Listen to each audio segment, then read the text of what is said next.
Charleston White is getting death threats and more backlash than I've ever seen him gotten before for comments he made about Lil Ronnie and his 5-year-old daughter that was murdered at a car wash. They done got Charleston White started. As expected, Charleston White ain't backing down. He's actually doubling down and making things a whole lot worse depending on who you ask.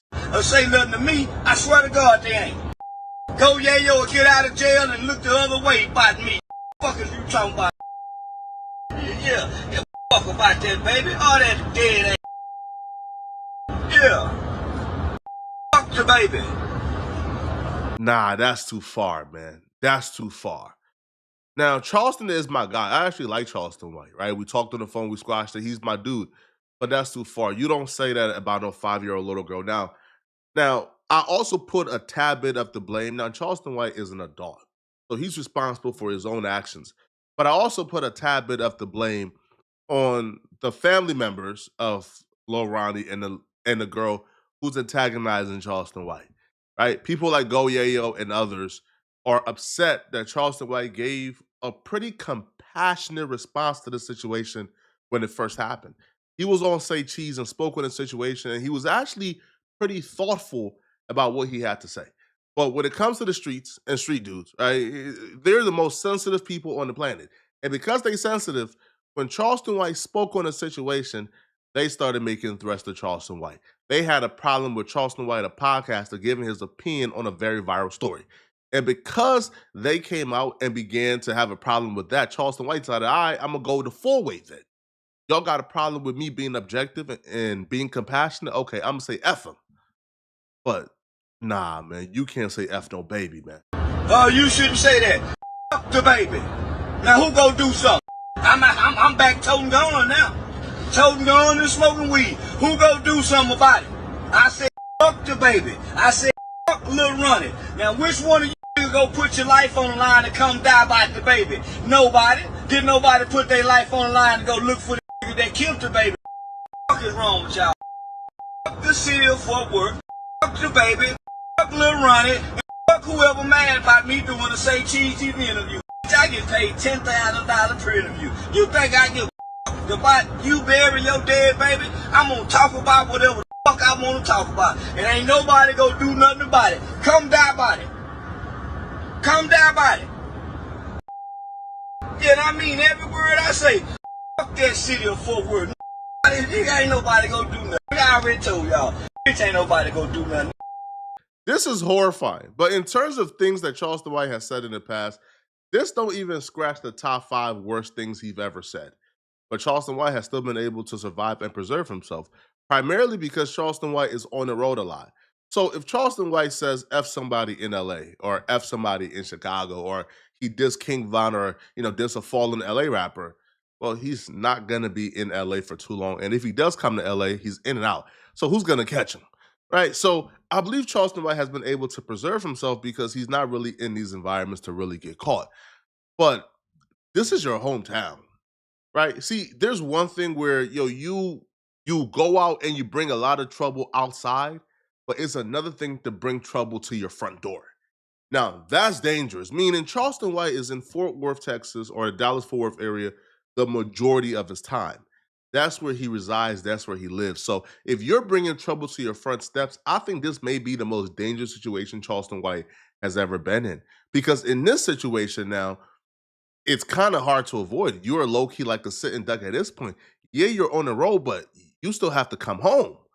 And it don't look like these dudes is playing too many games, bruh. Now, I can understand probably getting away with dissing like Ronnie, but the little girl, that hits a different spot for most people. Fuck the baby, nigga. Fuck Lil Ronnie too. Dead ass. That's what he get. Everybody gotta die. And death ain't a bad thing where I'm from. Gotta die mad. Nigga, she mad about Say Cheese TV. This Say Cheese TV. This your last year living. Man, I've been hearing that shit for 7 years. They've been hollering about I'm gonna die 2 years ago. Or they had a bet that the street would go kill me 4 years ago. Man, ain't nobody gonna kill a motherfucker thing, nigga. Fuck about you niggas ain't got enough money to even see me, nigga. You wrong, you broke ass nigga. You can't even afford to go where I be where I go. Broke ass nigga. Nigga, I live on the road. that baby. I said, Nipsey Hussle, baby. It ain't nobody done that. You think they gonna do something about Lil Ronnie? You think they gonna do something about Lil Ronnie? Ain't nobody gonna do a thing about Lil Ronnie. I think with Charleston White that works in his favor that may be a detriment here, depending on how you really look at it. He's telling people to come and do something to him. Now, people know, like, if you attack Charleston White, if you attack Flacco, we gonna tell. Charleston White gonna go and call the police, and you're probably gonna go to jail. So if you're coming to do something to Charleston White, you have to be in full crash out mode. Now, there's some people who say, you know what, it's not worth it, right? Because even if I do shoot him and he survives, he gonna tell. But there's somebody who gonna be mad enough to where they in full crash out mode. They don't care. All right. And they not coming to beat you up or slap you or assault you or shoot you. No, they coming to kill you because they understand if you live, you're gonna put me in jail. So this gotta count. Now, you could probably survive saying foul things about people from LA or Chicago or other places that you frequent or visit, but you don't live at. This Fort Worth, Texas drop. Oh no, this is gonna be bad for Charleston White, I believe. Now, listen, right? Street dudes surprise me every day. All right. All right. I think, listen, there's some street dudes where you think they tough, bruh. And then you look up and you realize, wait, hold up, bruh. All your ops alive. Yo, how you making death threats to me online, but all your ops alive and y'all live a block away from each other? Oh, no, use a buster. Right. So I'm assuming Go Yayo and them is really about the business. But are y'all gonna kill Charleston White before y'all kill CJ Casino? Are y'all gonna like take out Charleston White before y'all take out the real ops? So yeah, like as long as CJ Casino is alive, Charleston White is safe. But the minute CJ Casino go, Charleston, hey, bruh.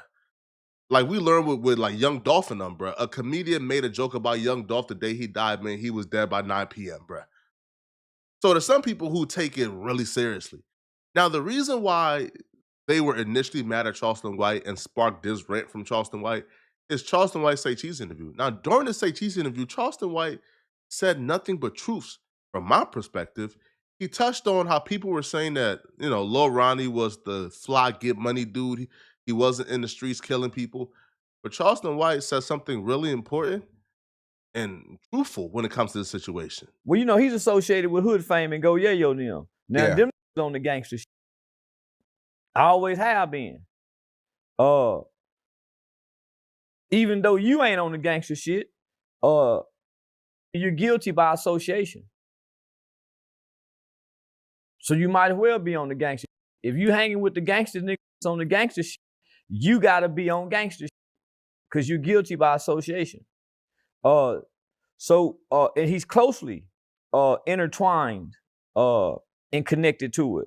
You know what I'm saying? Nigga, he Go Yayo right hand man. Or his big brother, so to say. From my understanding, nigga, Chucky come with Lil Zach now. So they go way back. So you guilty by association. People was upset at Charleston White for saying this because there's been a concerted effort to sort of mask, I believe, everything that Lil Ronnie has ever done to contribute to this beef with Go Yayo and CJ Casino. They essentially is labeling Lil Ronnie as a bystander, as a casualty in this war, when that's further from the case. Bro, I think I played a video in my first video on this situation of Lil Ronnie at a grocery store dissing his ops, telling them they can't come outside, he can come outside. So Lil Ronnie wasn't somebody who was completely void of any accountability, right? Lil Ronnie engaged. Lil Ronnie was rocking with Go Yayo 100%. So if you're rocking with Go Yayo, if you are engaging in the dissing of the ops, as far as I'm concerned, or as everything that I've heard, Lil Ronnie was a really good dude, right? Lil Ronnie was somebody who people tapped in with when they got to the city because he took good care of everyone. But you can be a good dude, but you can still be culpable and still have accountability, that needs to be given because you engaged in the foolery, you engaged in the buffoonery. And if you didn't, you co-signed the buffoonery because your right-hand man is top op of the city. So if you aligned yourself with the top ops, engaged and co-signed and ain't really denounced nothing they done, then you guilty by association. I don't think there's anything wrong with that. Now, Charleston White will also touch on people saying, kids and women are supposed to be off limits. He would say that's a fable. Now, I don't want to claim no credit for this, but I think Charleston White have heard a couple of my interviews because this is something I've always touched on. Angry as y'all think y'all is, this happen all the time, homie. And I hear people say, women and children off limits. Those have never been the rules. Who told y'all that women and children are off limits in the streets? That ain't never been the case. You can go back to the roaring 20s when the Italian mafia first come into America during the Prohibition era. Women and children have always been the casualty because all they say, if we can't get you, we'll go get them. The cartel will go get them. So who told y'all that women and children are off limits? Remember we started gang banging, y'all? And they started doing drive-bys, and you would go shoot up somebody's house not knowing who was in there. Children and women got shot then, people.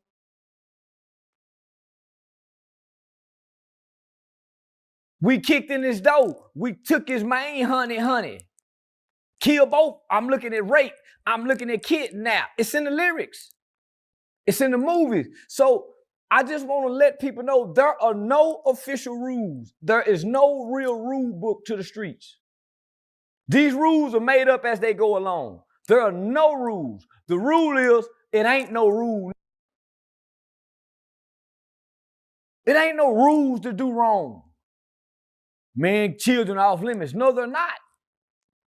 Because I know some to get your kids if they can't get you. What happened to that little girl was unfortunate. And whoever did this, they need the chair. They need the death penalty.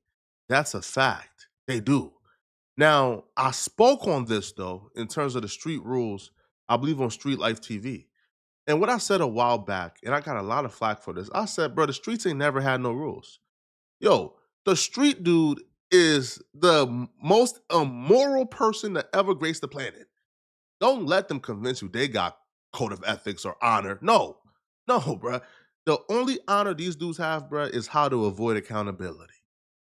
Which is why they'll tell you death before dishonor in terms of snitching, because snitching is the only way they will be held accountable. Right? How can you say death before dishonor because you ain't snitched, but you so cracked the pregnant women? Right? But you murdered innocent men. But it's death before dishonor. No, you are dishonorable by the very fabric of your job and your existence on earth and what you do. So when it comes to the streets, there have never been no rules. The only rules of the streets is survival. Those are the original rules. Survive. Do whatever you have to do to survive. Those are the rules. But as time progresses, the rules get changed and altered. Like, for example, snitching was introduced because they wanted to avoid accountability. Women and children are off limit. Man, that rule was created for PR purposes only, man. Nobody follows it, bruh. Nobody does. And when I say PR, I mean the one thing they couldn't defend when a street dude comes on these various platforms and they have to defend the streets, the one thing they couldn't defend is civilians being killed and women and children being harmed. So because they couldn't defend it, they came up with this new rule of, hey, bruh, the rules of the streets is women and children is off limits, man. Anybody who violated, they ain't no real one. Yo, nah, bruh. Yo, y'all been killing women and children forever, homie. It was never a rule because your PR got bad because folks began to wake up. See, here's the thing, bruh. Only 10% of people in these environments commit crimes. It's a very small percentage of people who commit crimes, who are active criminals. But the only reason why those active criminals are allowed to exist and operate among us is because for some reason we've been brainwashed into having compassion for these people, even though they're the reasons why our lives are living hell. They are terrified of civilians, homie. They are terrified of us waking up. So they come up with these new rules to make it seem like they got a heart, they got compassion. Bruh, they don't got a goddamn thing, bruh. These are savages we talking about, homie. But they know they gotta mask it up. They know they gotta set these pretend rules, to create a facade, right? That we're all on the same page. Because for the most part, a lot of us believe, listen, bruh, if a street dude kill a street dude, we don't care, bruh. Y'all both was a nuisance. Good riddance. But if you hurt a kid and a woman, That's when we waking up. That's when we fighting back. So to keep us at bay, they come up with these new rules to make it seem like they don't condone women and children being hurt, when that's the furthest thing from the truth. They condone it. It's always been a part of street culture. These dudes are terrified of us waking up because they understand, bruh. Listen, if if the public thought, if civilians thought there was an open season on women and children, bruh, we would have been woken up sooner. And when I say waking up, I'm talking about we would have taken back our communities way sooner. But because we think that these street dudes have a safe haven for women and children, and our kids are safe and they're only hurting each other, so it's not our business. That's not the truth, bro. At all. There ain't no rules in the streets, right? We need to wake up and get these dudes out of here. Take back our communities. So I feel like this Lil Ronnie situation sort of highlights a lot of hypocrisy, man. Because yo, there are fathers, street dudes, civilians who die with their kid in their lap almost every day. And there's no uproar about it. There's no protest. There's no call for justice. No, because they're not celebrities. And we got to look ourselves in the mirror, bro. Right? We condone the street activities until it's a rapper that get killed. And now we crying. When we should have been crying for that hardworking father who lost his kid in his lap. Right? Due to a street dude violating him, trying to rob him. But y'all let me know in the comment section, man, what do you guys think about this? All right? Do you guys feel like Charleston White went too far? Or did he go far enough? Or did he not go, as far as you wanted him to go? Let me know in the comment section, all right? And if you're still watching, click on this video here somewhere on my screen to find out how Dr. Umar Johnson's daughter just revealed that she has proof of crimes that Umar Johnson committed and he should be in jail. Click on this video right here to find out why she said he should be in jail. I'm going to see you guys in this video. I'm out of here, folks. Peace.